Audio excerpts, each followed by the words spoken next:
All right, everybody. So this week is going to be just a little bit different. We've only got two of the brothers this week. Myself and Evan, Adam and Andrew are sick. So what we've decided to do is talk about parenthood in today's media and how to navigate that. Video games, movies, music. I am a brand new parent. My son was just born 2 weeks ago.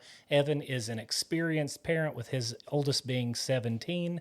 So we're going to talk about how to navigate parenthood in today's media. So sit back, join the conversation on today's episode of The Brothers BS.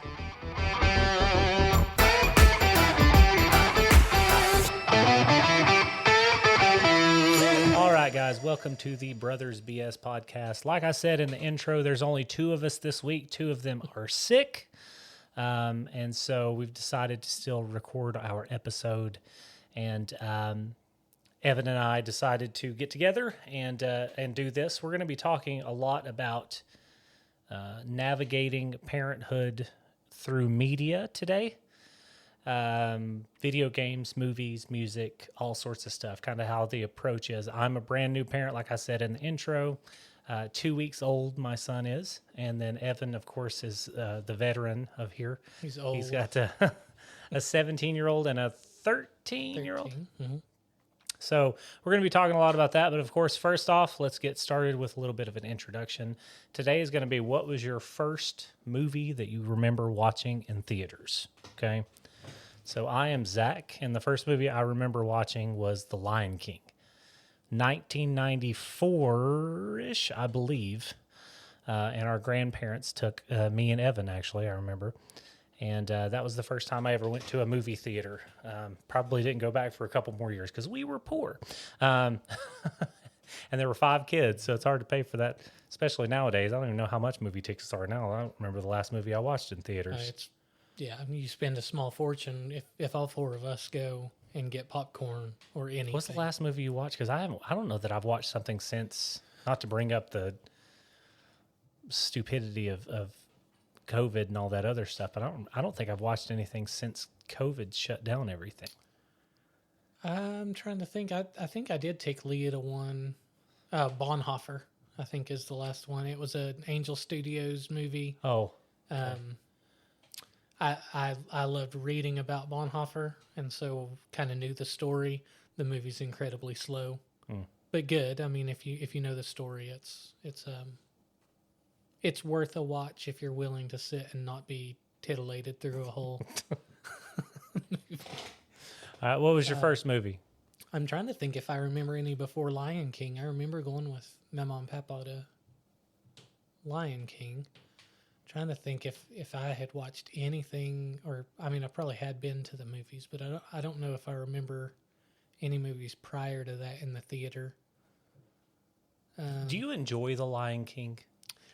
No, it's not really one that I like. I really want. I really like old Disney. And when I say old Disney, I mean like more of the cartoon era Disney as opposed to the Pixar. But Lion King isn't one that I go back and rewatch.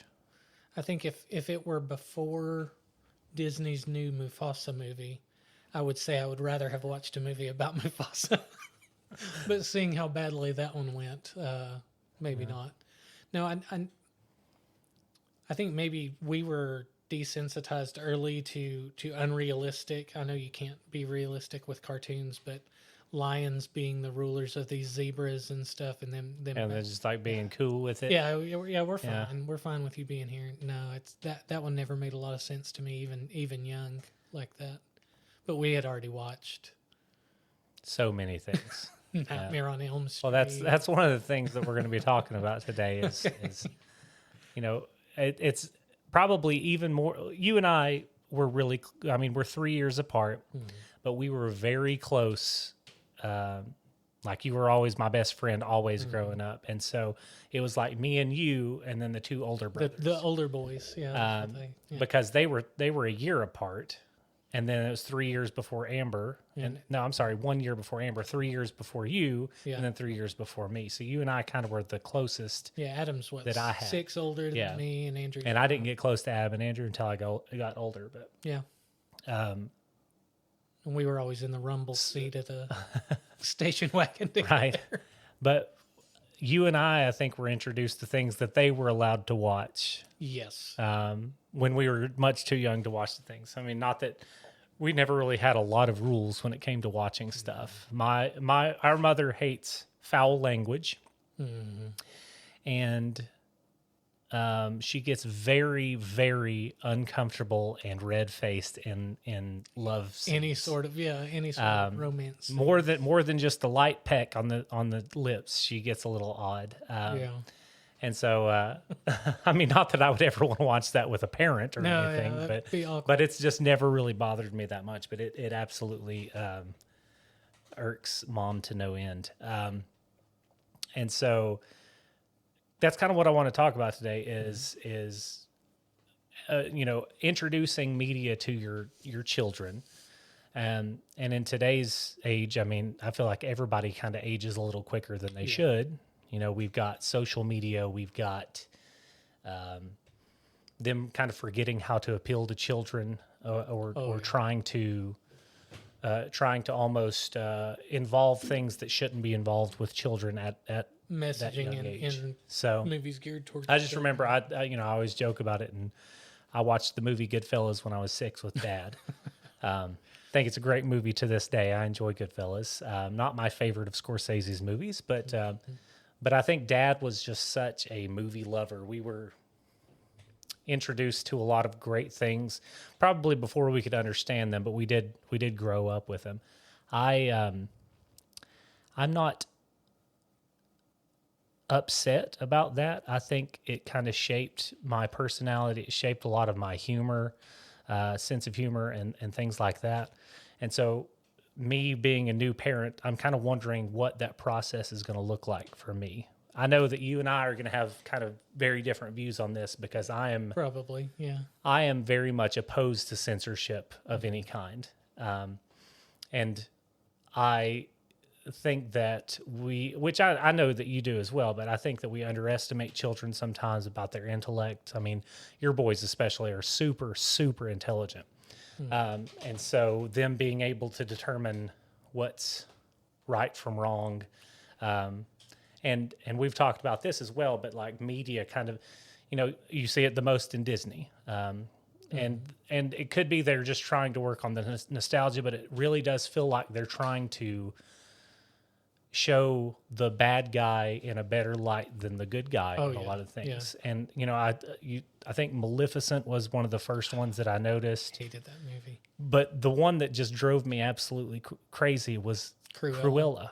Like, why on earth? How could you possibly? Her entire thing was she wanted to kill puppies to make her a coat.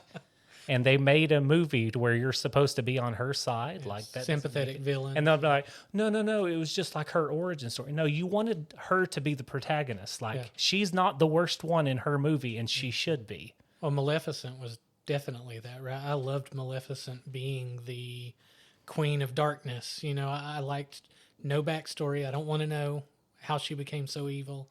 Just sometimes it's nice to have that true evil villain. Yeah. And it's like they can't stand that anymore. You have to be sympathetic to the villain. And that's Sleeping. I've never seen Sleeping Beauty, but that's the villain in Sleeping Beauty. Is that right? Yeah. I get that in Snow White. I've actually seen Snow White, but I've only seen it a couple times. It's not to say that the new it was one. Like, you mean?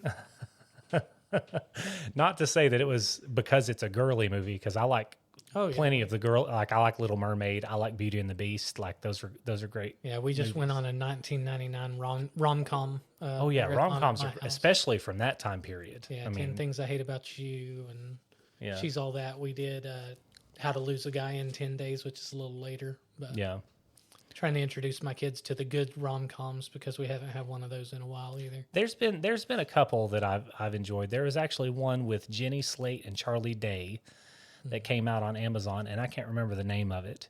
But it's very much like, we called it like almost like a modern day When Harry Met Sally. Of course, it wasn't as good, but it very much had that same kind of feel to it, and it felt like one of the classic rom-coms. We just watched one like that too, and I can't think of what it was because I remember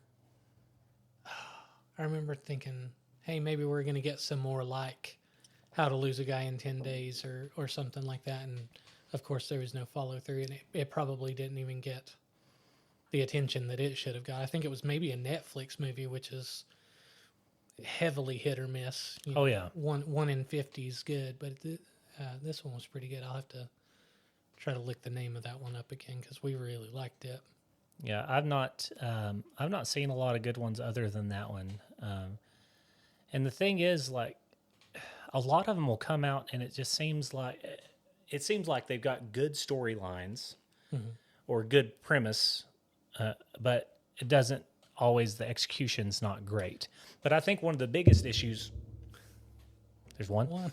I think one of the biggest issues is they went through this, and they're still going through it, I guess. But they went through this thing where they can't make a movie that's an hour and 20 minutes long anymore. Even if the movie should be an hour and 20 minutes long, they have to make it like 2 hours. So they make it way too long. And so they end up adding these parts that shouldn't be in there. Comedies started doing it the most. And it started originally with it was like, for anybody who remembers the mid 2000s, but it was like the unrated release. Oh, yeah. Is this. And it's like 30 minutes more of content, but we dropped 6 more F-bombs. right. It's just like improv scenes where they just like end up beating the punchline into the ground by the end of it. And so I think that's kind of what started it. And then they were like, I guess we got to make our movies 3 hours long, even if they're a comedy. And it doesn't fit the genre. Well, and so if we're pointing towards rom-com specifically there, you also just can't tell the stories the way you used to. Because someone's sensitive to everything right now, and people that are creating these movies don't feel like they can actually tell the story that they want to tell either.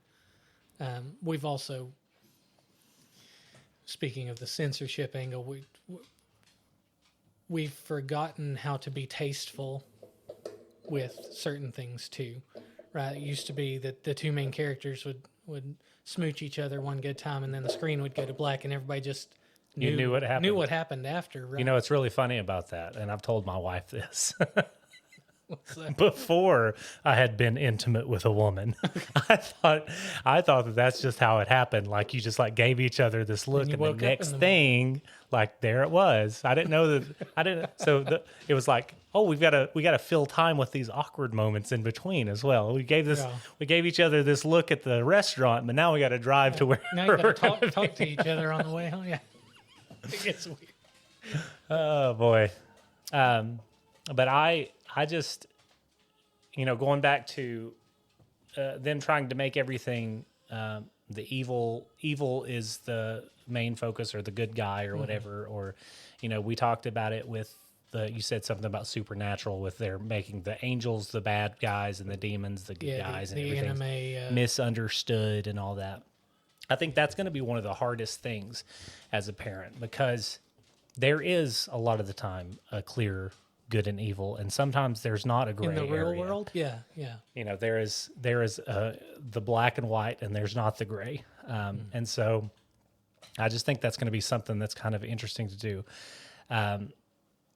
And I think video games are a good way of doing that. I think video games kind of show you are the protagonist, you are the good guy. Yeah. And some of those not so much anymore. Right? Well, that's true. Rockstar kind of introduced us to a lot of games that I agree.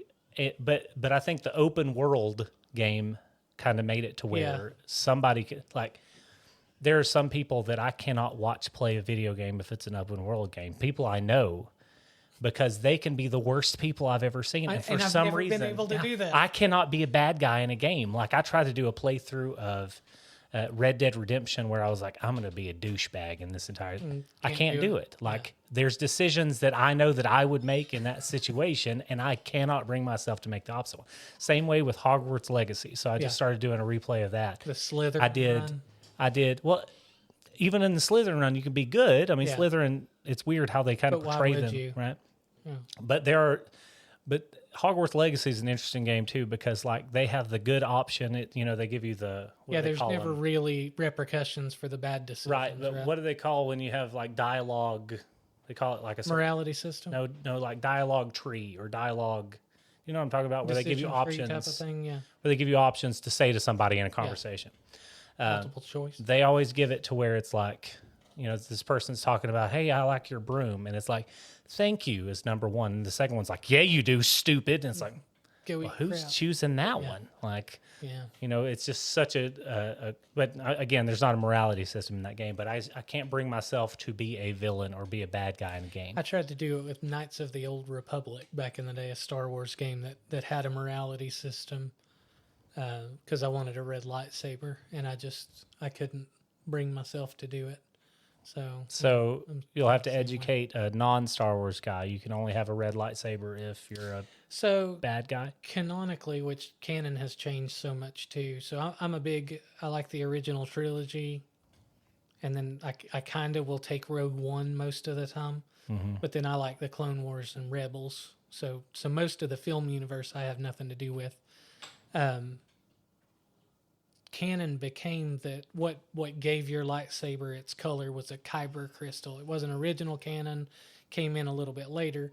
And then to become a Sith, or as part of being a Sith, you actually made the kyber crystal bleed through evil acts, and that's what turned it red. Again, canon's changed 50 times since then.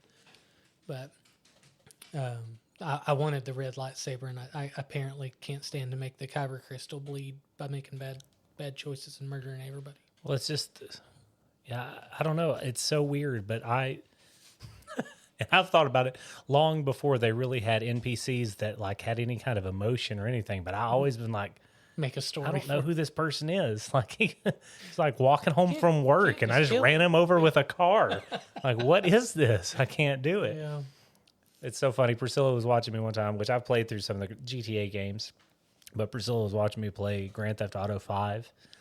And I had to steal a car, and when you go steal a car in the game, like you open the door and you like punch the guy in the face, and then you pull him out, and then you climb in the car and drive. She was like, "Why'd you do that?" And I was like, "Well, it's just a button that you press. Like I didn't choose to do Just what that. it does. Here It's we just go like." again. And she's like, "I wouldn't do that." I'm like, "All right, come over here and play this for a second." So she got on there. And she got into a bus, ended up throwing the bus driver out, had a full bus, ran it off a bridge, and killed everybody in the bus. I was like, it's not so easy, is it? It's just, I remember watching people play through with GTA 5 that was the last major one, right? That everybody loved. Somebody trying to live in the game as though they were just going about law abiding. yeah. And you can't. So something that's entertaining, even if people aren't video game people, this is actually quite funny, quite entertaining. But there are a lot of people on, I guess you could sometimes see it a little bit as sad if they take it too seriously. But there's a lot of people who go into servers on games like Grand Theft Auto, or Red Dead Redemption, and they do role playing. Oh, and so they'll go in and that would be right up my they'll take the persona of a character, and then they'll be that. So like there's a guy who has a cop uniform and drives a cop car and pulls people over, and like other players and stuff. It's actually quite funny to watch. Have you seen the guy that does it on Call of Duty as a drill sergeant? No, but I played, there's a game called Hell Let Loose, and it's a fantastic game. Yeah. But if you don't It just came out on consoles, right? a couple years ago it came out on consoles. But if you don't play it like every day, you're gonna fall very much into like the casual player skill gap. But I played the first time I played that, it was already after it was pretty established, and they like you have a commander in there, and it's crazy. Like they were super nice guys, but they were treating it like we were on a battlefield. So serious. And yeah, it was crazy. I mean, if that's what you like to do, it doesn't hurt anybody. I think that's great. Yeah. You know, anytime you've got something like that and that's your outlet, go for it. I don't. Well, have and a problem I'm a with big it. role playing game, role-playing, like tabletop role playing. Used to be Dungeons and Dragons. Now we're into like Shadow Dark and Cyberpunk and Call of Cthulhu, but role playing's. You all are doing a Cyberpunk one. Is it like based off of the game Cyberpunk? Yeah, Cyberpunk Red. Okay. The company that made Cyberpunk, we've looked at getting it, or the people that made Morkborg, which it's actually Merkborg. I just can't bring myself to say M-O-R-K Merk. They've made one called Cyborg, which is based off the same rule set, but it's set in a cyberpunk type of setting. So Yeah, we're big into the role playing game, pen and paper. Well, I grew up Nice game. also playing it. Yeah, you never loved it. I've never loved it, but that was again. I mean, we've talked about it in the past, but there was just like certain times of our life where I wanted to like everything that you all liked. I wanted to be cool with you all, and that's just one of those things that I never really got into. I think it's cool. I think it's I went through a time where it's like, oh, it's kind of embarrassing. It's not. It's actually very creative. Mm-hmm. It's amazing the kind of which I've played a couple of your games and I've sat in on when you're. It's so cool how much thought you put into it, and how much truly improvisation skills, because you and I have talked about it, but you plan for the party to go one way and they do the complete opposite, and you're like, oh, I guess everything that I've written down is now pointless. Well, and talking from the parenthood angle, that's been the best quality time that I've been able to get my kids to engage, and it's helped them to be more social. It's helped like just being able to sit down and escape this world for a minute and be comfortable with the people that you're around enough to act foolish sometimes has been really good for them, and really has probably, it's one of the many things that we've intentionally done to make sure that we spend quality time with our kids, not watching a screen or Right. So that's, I'll never regret introducing my kids to tabletop role-playing games. That's, I tell people it's the best team building exercise on the planet. If you need to get 5 people to have to get along by putting them in a really bad situation, have them fight a dragon and pretend, yeah, sure, it forces cooperation eventually, which is nice. Yeah.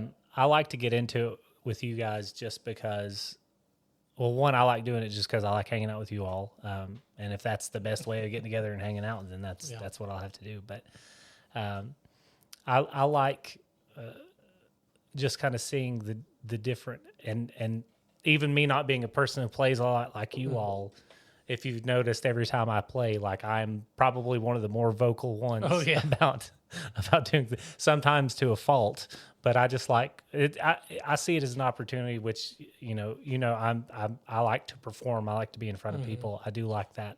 I play music, but I coach, and I see that as kind of a form of performing as well.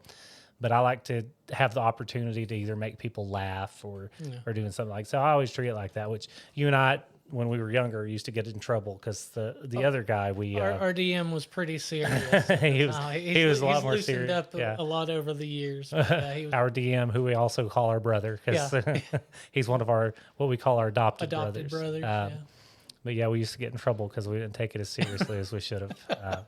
And so a lot of times that's hard for me to do. But I do have a good time. But so with stuff like music and movies and video games, whatever it is, what is it that is there a hard, fast rule that you've kind of approached your parenthood with? Like, so what? Probably unpopular opinion. We're very subjective on what we protect our kids from watching. So I like the rating system is there for a reason. They don't necessarily weight the same things that I would weight as being what should make something rated R versus PG-13. And that's changed some over the years. But more specifically, like war movies, I don't think necessarily should be considered in the same way as, say, a gangster movie where people are gunned down in a drive-by shooting. I think seeing military violence, like take Saving Private Ryan, right? Yeah, there was language involved in that one too. But maybe a better example is Hacksaw Ridge. Hacksaw Ridge was rated R, I believe.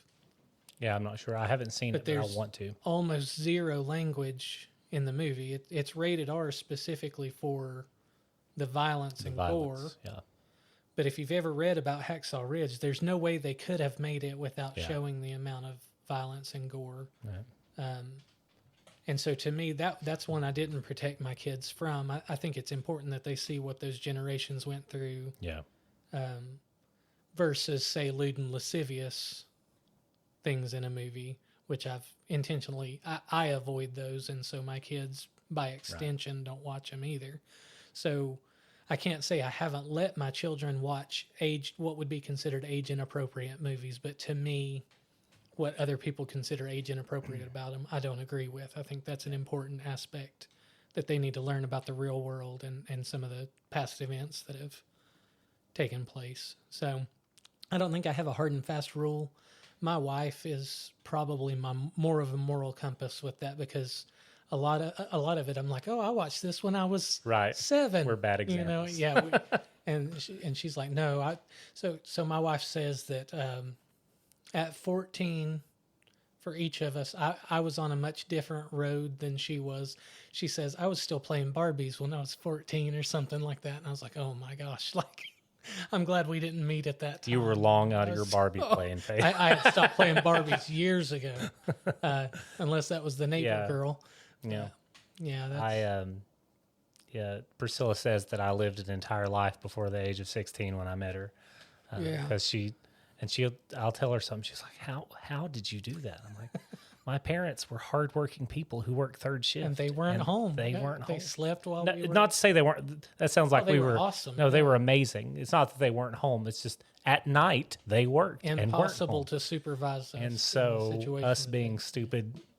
We were taught proper principles. We chose not to necessarily live them. So... yeah, that's been a hard one. Now, music-wise, I'm kind of in your camp. I don't believe in censorship.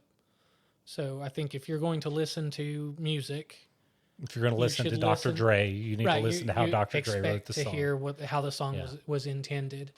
Now, that being said, we don't really listen to anything younger than 15 years old at my house. Even my kids love like classic rock. My oldest son's on an Ozzy Osbourne kick since he's passed away, and so we're getting a lot of Black Sabbath. Gosh, I love Ozzy Osbourne. The Ozman Cometh and some of that at the house. So no, my kids have awesome taste, and we raised people that we would want to hang out with, and both of my kids are just the coolest people on the planet. So their taste in music is different than mine in some ways, but you see the elements of the things that I introduced them to.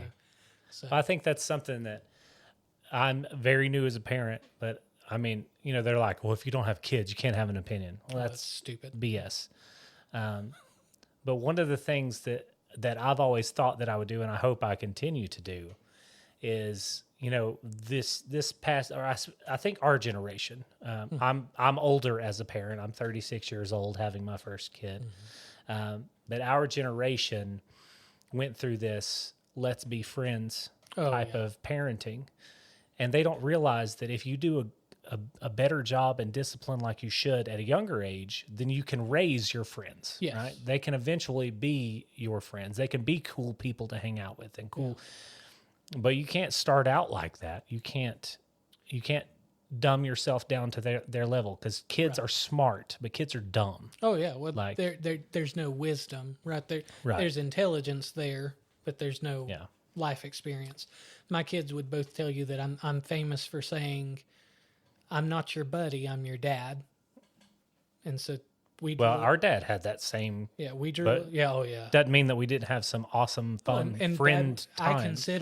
I consider dad a friend. Like, I had a friendly relationship with dad, but I also knew there was a line you didn't cross with him. And I think my kids learned that really early. I can joke with you and play with you, but when it gets to a certain point where it becomes disrespectful, then we have to talk about roles. And I'm in the lead role as your dad, and you just kind of have to follow. So you can be friendly with them, but you can't be their friend. Yeah, I think that's something I'm going to try to do, at least. You're going to be a mess, is what you're going to be.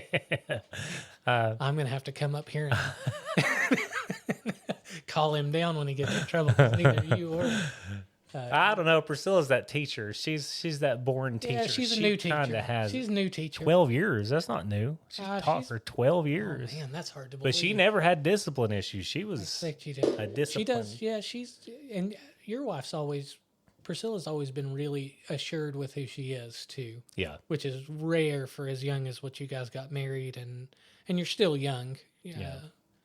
But as parents, you're geriatric technically, coming from a healthcare background. But Priscilla's always been real self-assured, and that helped you when it was time to grow up. Much like my wife was my moral compass before I had one for several years. Yeah, Priscilla and I raised each other. Oh yeah. Well, I was 21, 17 days after I turned 21 when I got married, and you were 19. Just turned 19. Priscilla had just graduated high school. Yeah, so we were both babies when we got married. We got married a year apart. Yep. About a year apart. Yeah, you're at 18. I'm at 17 years. Yeah, May will be 18. Yeah, it's funny because everybody joked that Priscilla was pregnant when we got married. It took us 17 years to pop it out. That'd be real bad. So movies. So I am very much. This is coming from somebody who says the only reason I watch Game of Thrones is because there was nudity in every episode. That's not a lie. That is the only reason I watch Game of Thrones. I don't like fantasy either, but that's my bread and that's butter. something that I didn't think would kind of change becoming a parent, but I think it changed a little bit before. I guess when we were talking about trying to have a baby, is that gratuitous sexuality in things. I think that's an act that probably shouldn't be seen by anybody unless husband and wife. I understand why they put it in some things, and I think there's sometimes a place for it. I don't think necessarily it ever needs to be graphic. It doesn't bother me when it is, let me say that. But that's something that I've always kind of, because there's a lot of people who give the argument, and I understand it. There's a lot of people who give the argument. It's like you'll let somebody watch their head get blown off, but you won't show a boob. Absolutely. Yes and no. Every day of the week and twice on Sunday. I certainly can see that argument. I don't know that I'm necessarily going to agree with that argument, but I do on some level. There is one that's a lot more natural than the other, but I don't think just because it's natural, it should be seen by all. So that's going to be something that I guess I would see it more as like if there's like a movie that's, I don't know. The only thing that comes to mind right now is say the movie The Road Trip. Okay, the whole premise of the movie is sex, right? I don't think I've seen it, but it came out a long time ago. Like the Tom Green was in it, I think. Did they jump a bridge in a car? I don't remember it that that much. I just know the whole purpose of the movie is they're all trying to get laid. Is that the Daddy? Would you like some sausage? No, that was his movie, wasn't it? I don't know.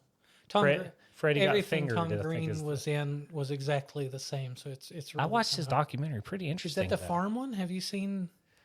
What are you saying? He's got a documentary out right now where he starts a farm, like a. Oh no, this was like his farm. history or whatever. Oh, I thought you were talking about the new one. No. He's he's old now compared to. So are we. Yeah. But he's people age with us. Isn't that weird? Yeah, this documentary is him starting an operating farm. So it's interesting. Yeah. Anyway, the purpose of that is to say, like, if you watch The Godfather, there's a part where Michael goes to Sicily or Italy. I think it's Sicily. Michael goes to Sicily when he's on the run after he kills.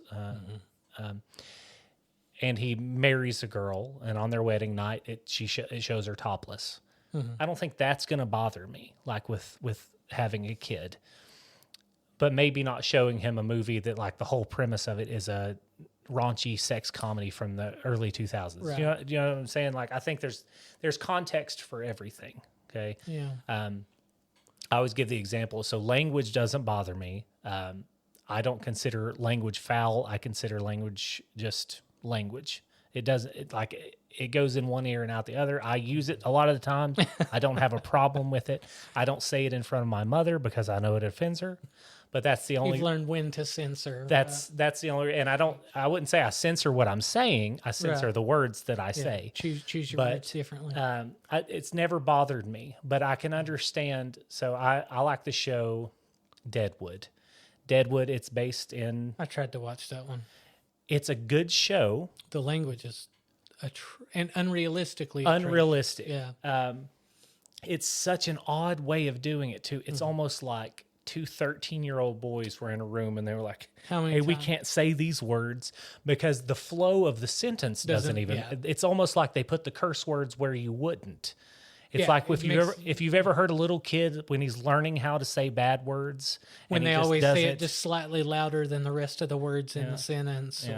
or like they put have them to in the wrong prepare place. for it. Yeah. It's like, it just is such an like shit you. It's like that's not that's not a thing somebody says.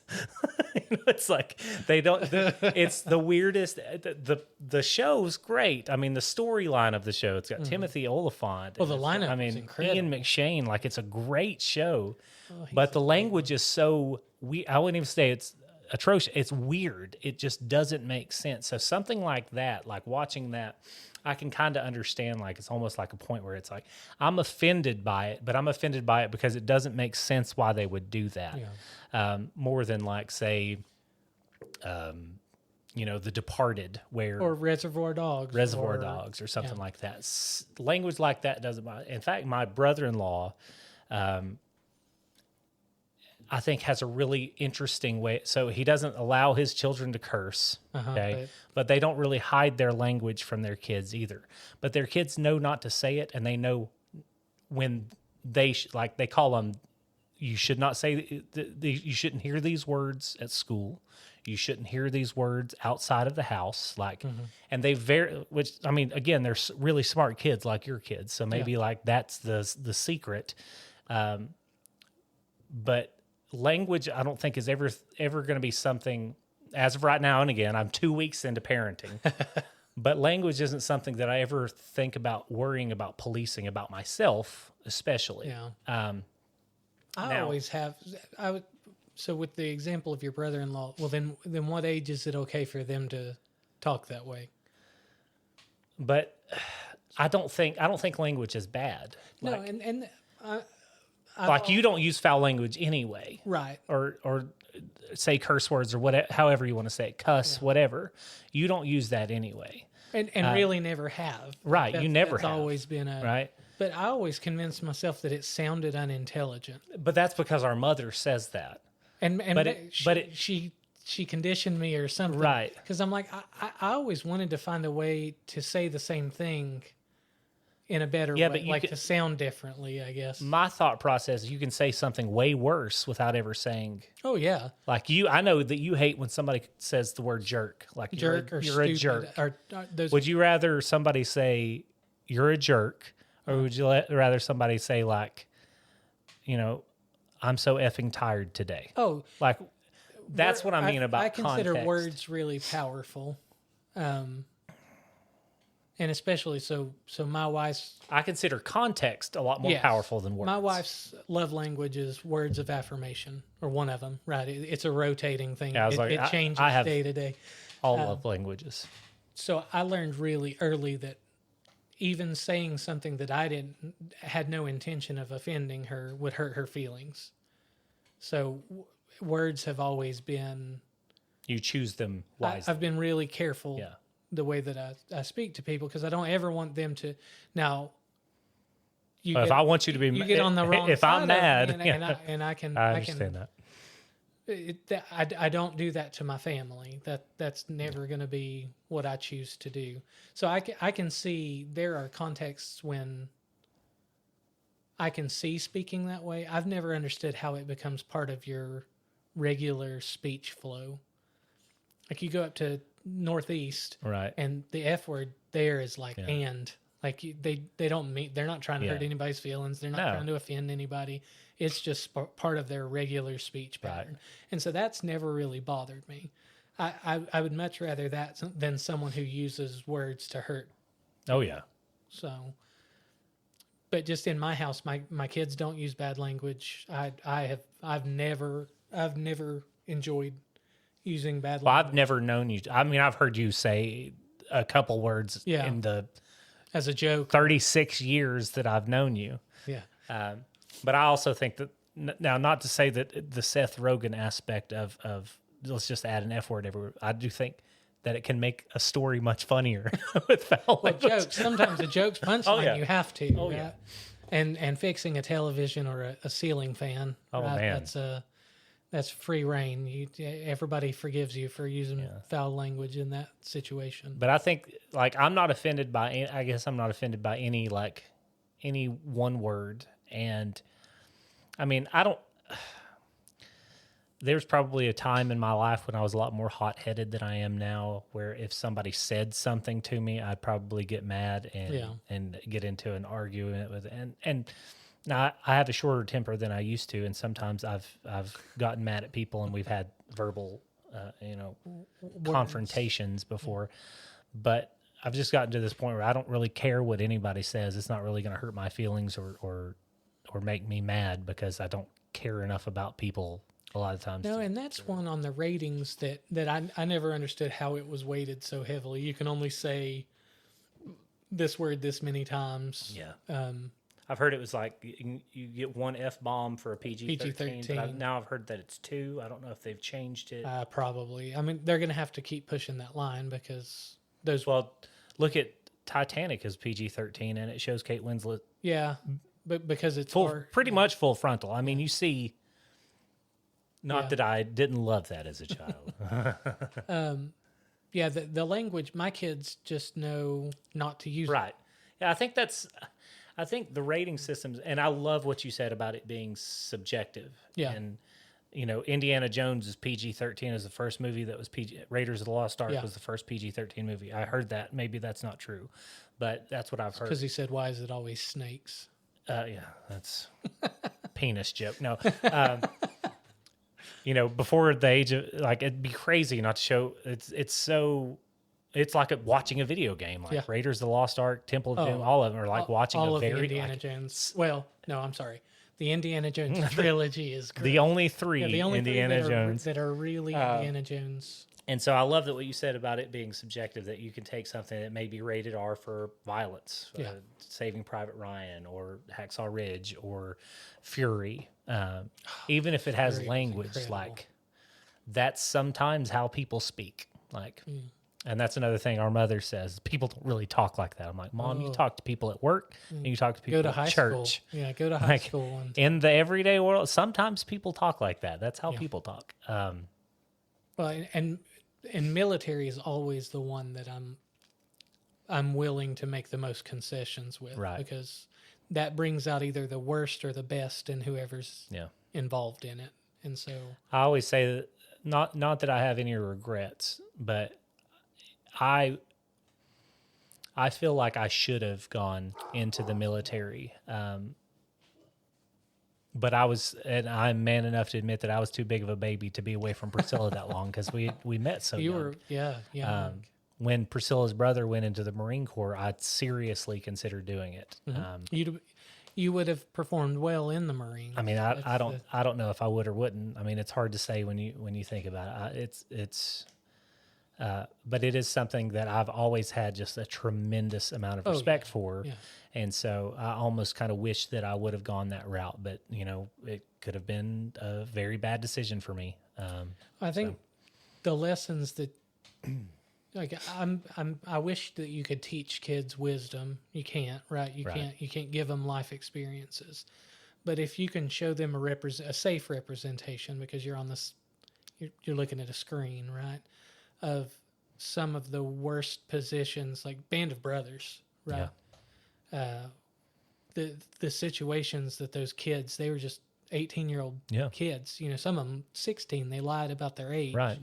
And we have a family member that lied about his age to get into that went to World War II. Yeah. So, and they were put in a situation, decision-making situations that grown men wouldn't. Well, and what's so crazy about that is the further we're removed from that, the more that seems like it's a made up story. Like this is a story we're going to tell about Audie Murphy. And it's like, oh, this is a legend. But it's we're so removed from that because people can't even fathom doing that nowadays. We still, it doesn't mean that especially in our military, we don't still have true heroes like you see in those things. But on the whole, like the majority of men back then it's almost like they were heroic, where we don't have that nowadays. We have the selfishness.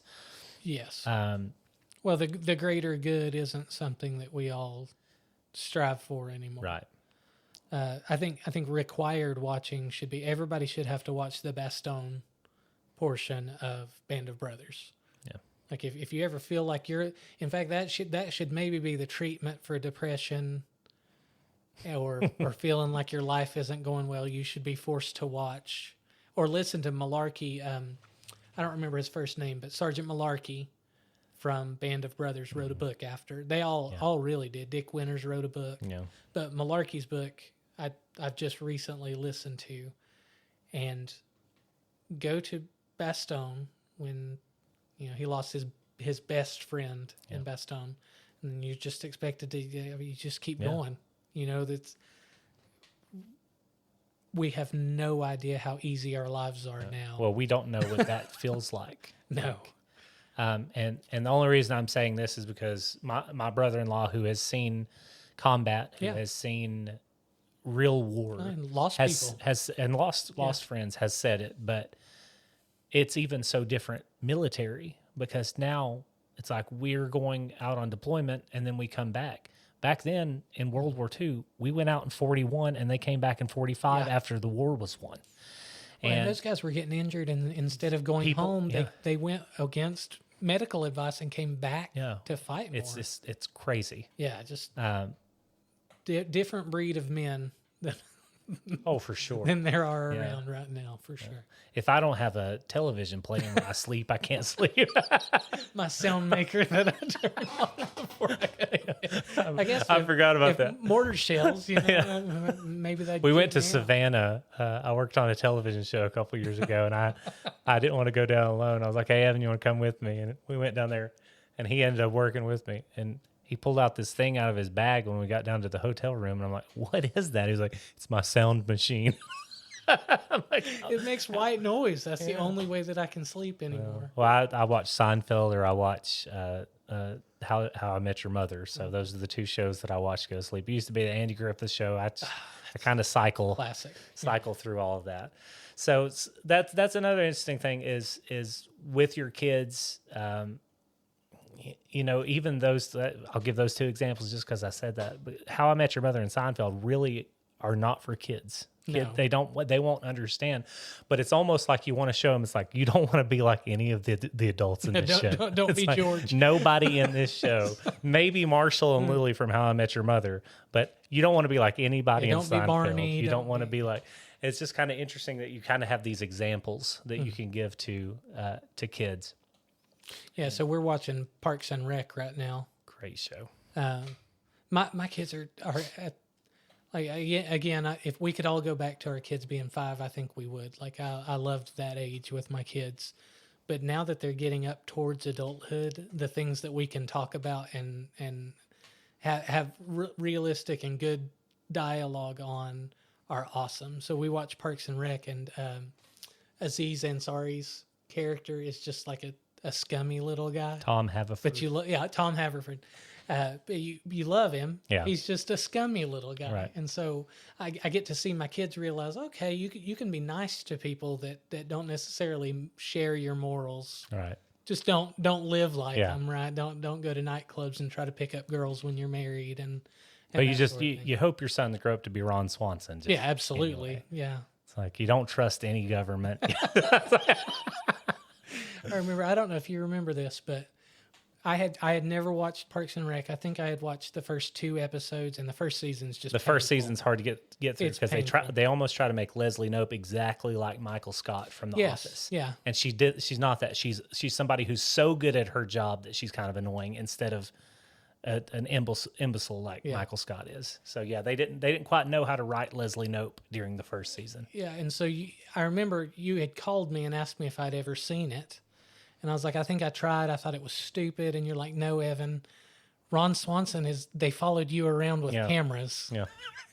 Yeah, there's so many people like, and there's Ron Swanson. and the older I get, the more Swanson-y I get too. So like, and that's just such a great. And they character. did such a good job on that show. And one of the biggest lessons from that show, Leslie and Ron couldn't be more opposite, right, in their stances. Yeah, but they work together great and have a great personal relationship. And we don't have any examples of that in media right now. Right. People that have differing opinions who choose to without one of them being the villain. Yeah, that's what I'm saying. Yeah. And you root for both of them. You root for Right. Leslie and you root for Ron because, I mean, especially any food related Ron episodes are just incredible.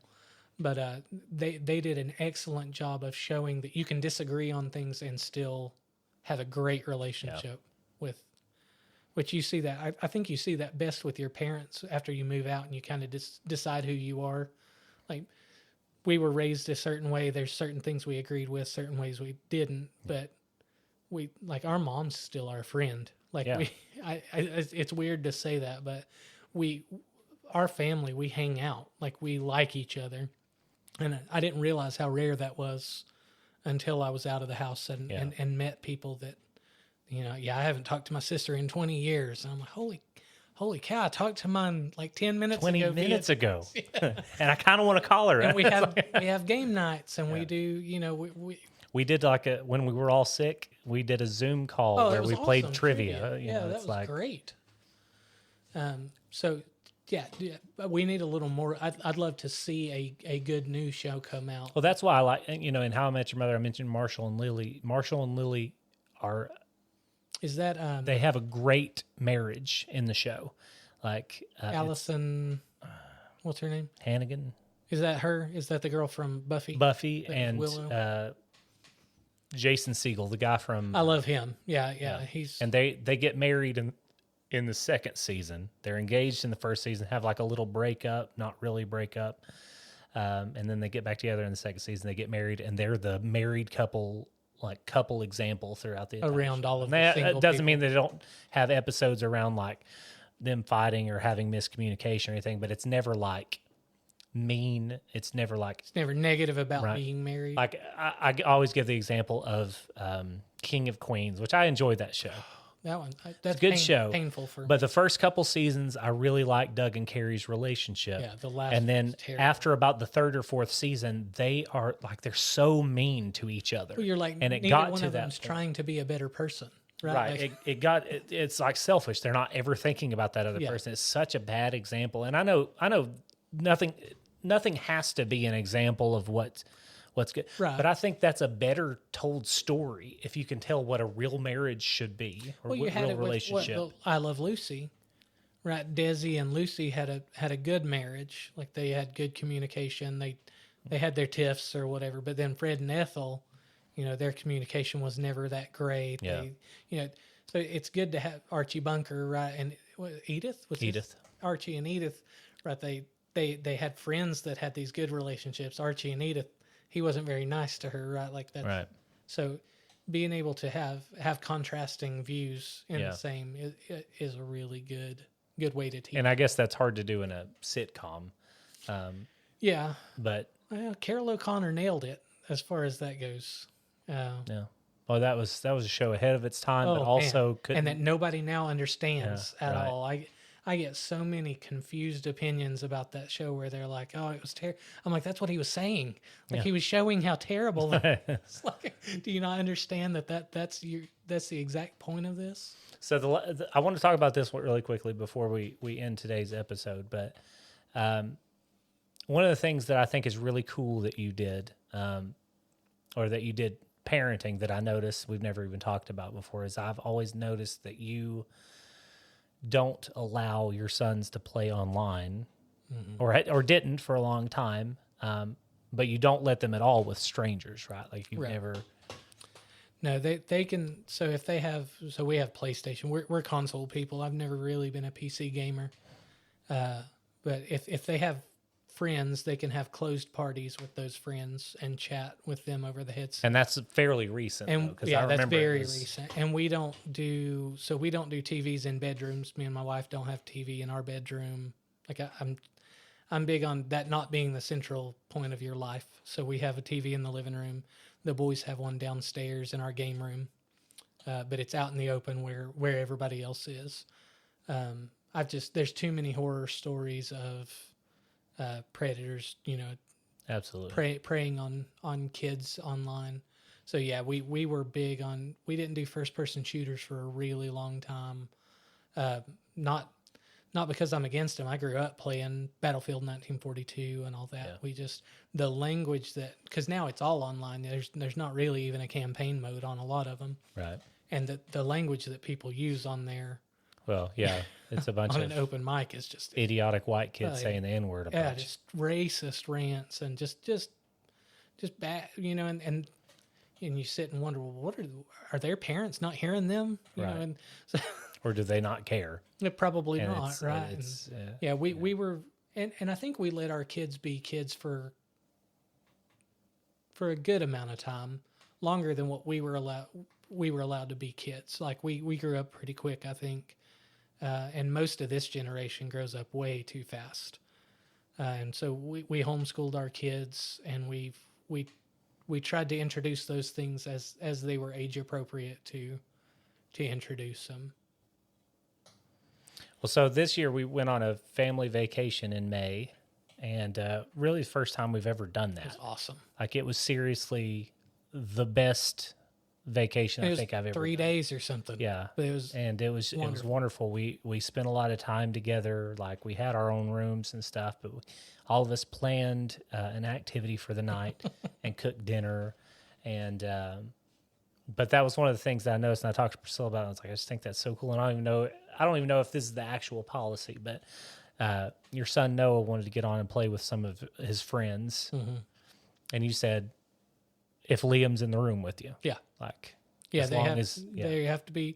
So we don't do isolation from each other, period. Like, I think a lot of the problem now is people go in their room and they don't spend time with their family. And so you and I growing up, we were and still are best buds. Like, right. I call you most of the days, right? There's very rarely a day that we don't at least text. And part of that was that we were always just around each other. Yeah. Right, exposure.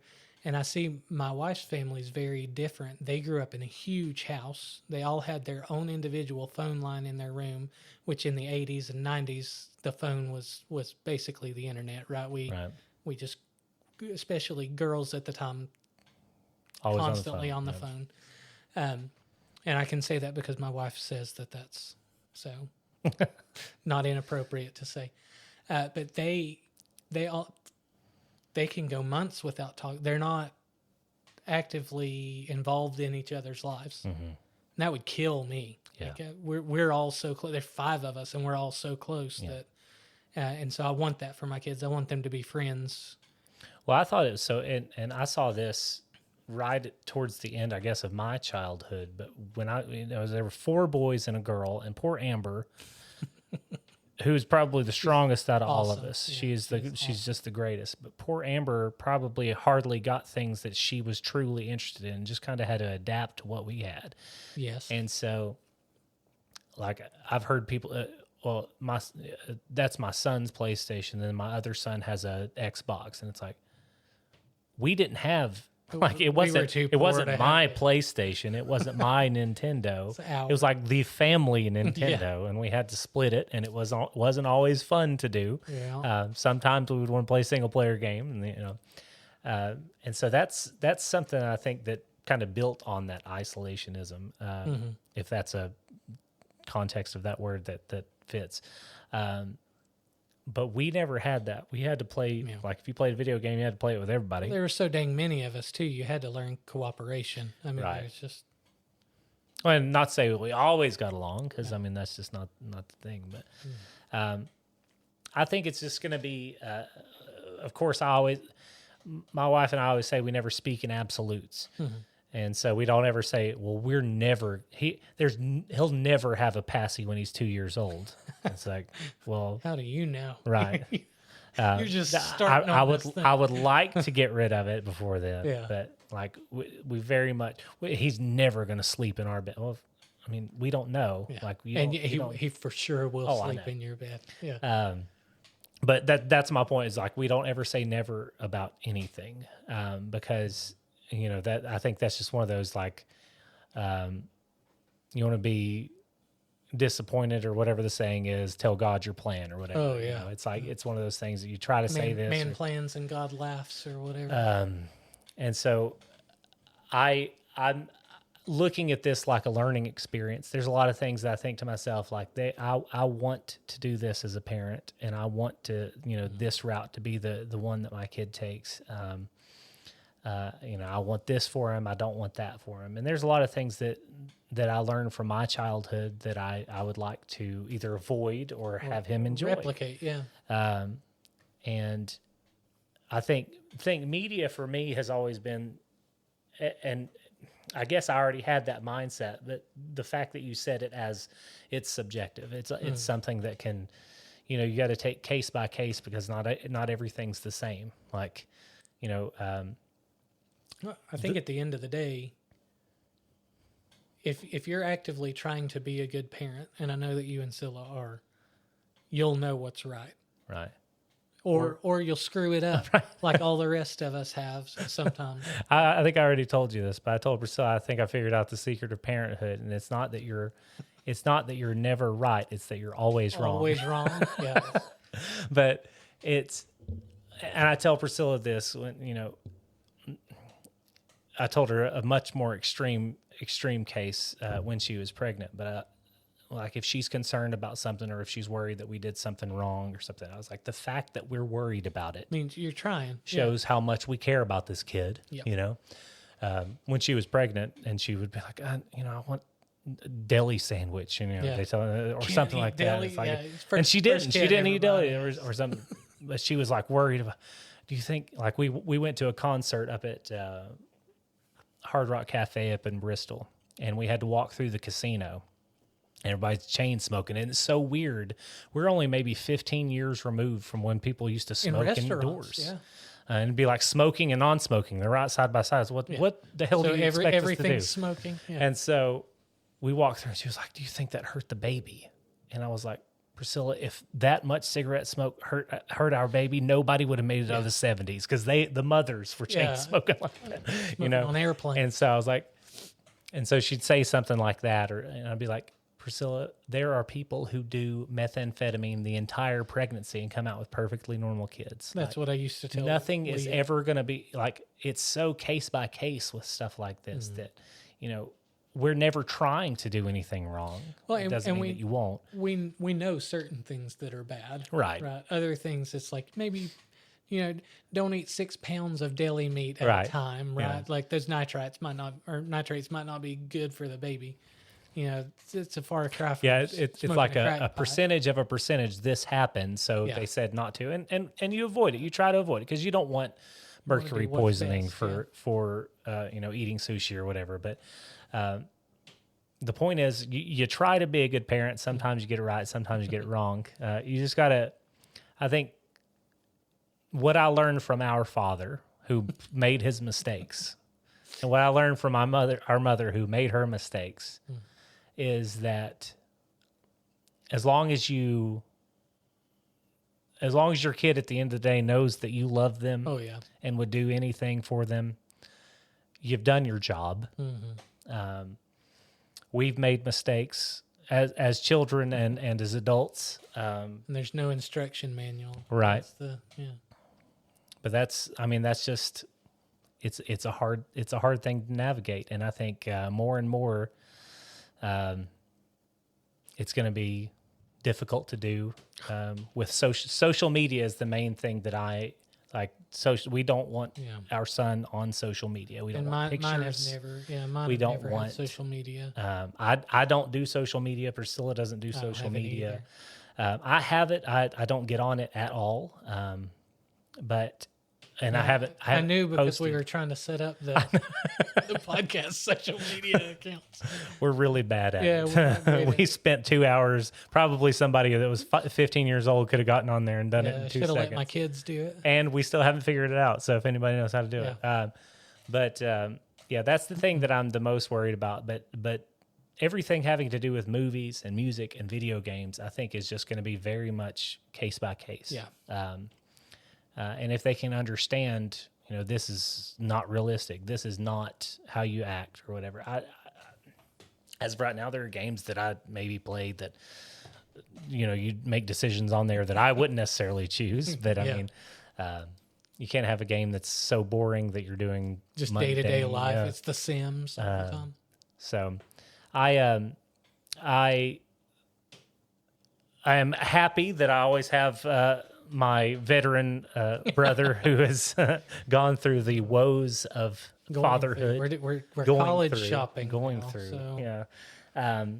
And so, I'll probably, and I've just been sending cute pictures of him so far, but I'm sure there will be a time when I'm on the phone with you every other day, making sure I made the right decision or, Yeah, they don't do much right now.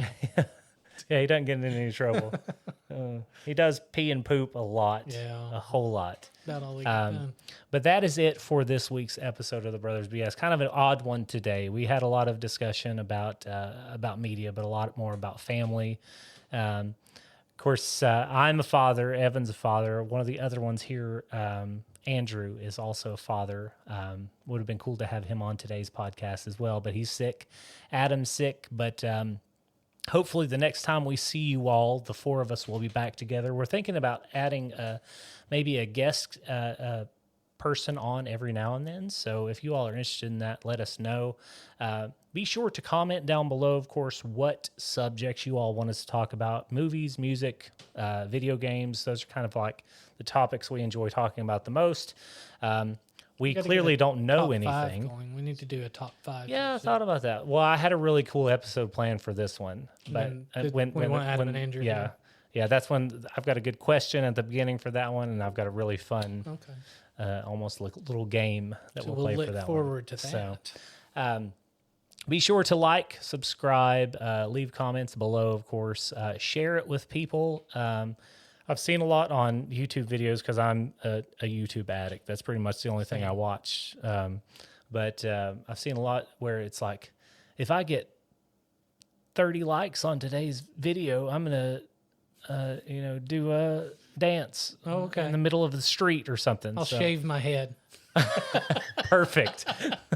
if you all give us 100 likes, Evan's going to shave his head.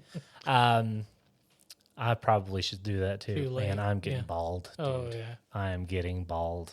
I don't think I'm going to look good bald. You look nice with a shaved head. Oh. I am not going to look good at all. Anyway, guys, that makes our episode for this week. Again, I am Zach, I'm Evan. and we are the Brothers BS.